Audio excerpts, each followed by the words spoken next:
हजुरको कोसिस र मेरो आवाज। म एउटा कमानमा जन्मिएको छोराको आवाज। मेरो आमाको कोसिस हेर्न सकिनँ मैले।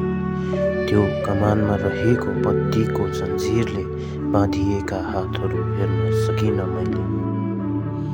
दिनको 200 र महिनाको 6000मा चलिरहेको घर र मेरो पढाइको दबाउमा नसुतेका आँखाहरूले खोजिरहेको जवाब हेर्न सकिनँ मैले।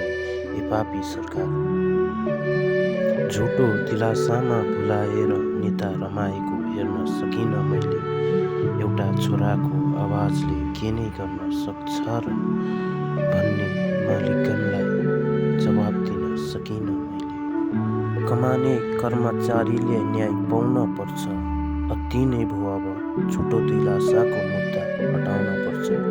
यदि सरकार अनि मालिकगणले जवाब नदिए कमानेहरूको एकतामा रहेको बल देखाउन